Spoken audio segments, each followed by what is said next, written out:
जिसमें एक middle class घर की उलझने, रिश्तों के उतार चढ़ाव और छोटे छोटे संघर्ष बड़े रंगमंच में बदल जाते हैं।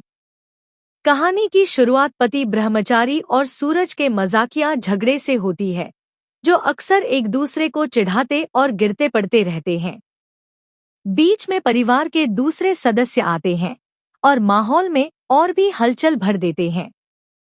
घर में ब्लूटूथ नाम के बच्चे का जन्मदिन है और सब तैयारी में लगे हैं।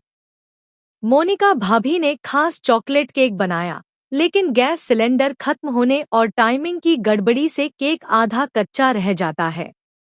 इस पर ताने और इल्जाम शुरू हो जाते हैं, कभी किसी की गैस बंद करने की गलती, तो कभी किसी का बिजली बिल भरने के बहाने घर के कामों से भागना।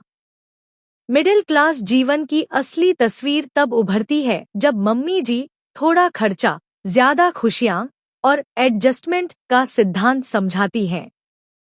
सभी थोड़े थोड़े समझौते करके पार्टी को सीमित बजट में सफल बनाने की योजना बनाते हैं।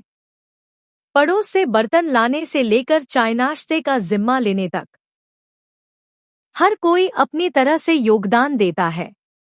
इसी बीच सूरज ईशा को पढ़ाई की याद दिलाने के लिए सवाल जवाब का सत्र शुरू करता है।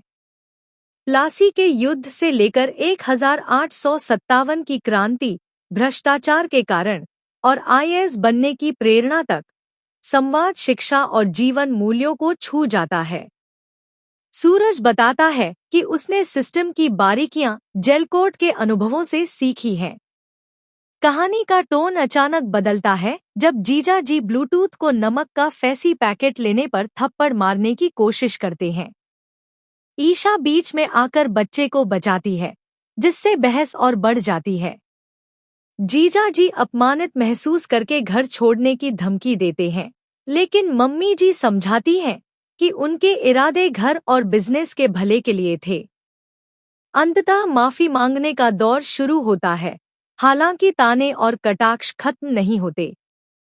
अंत में कहानी इस संदेश के साथ समाप्त होती है कि एक घर सिर्फ पैसों से नहीं चलता, उसमें रिश्तों की इज्जत, छोटे छोटे समझौते और एक दूसरे को समझने की क्षमता जरूरी होती है। इस मिडिल क्लास घर में हर दिन चुनौतियां हैं, लेकिन साथ ही हंसी, सीख और प्यार भी है, जो हर मुश्किल को हल्का बना देते हैं।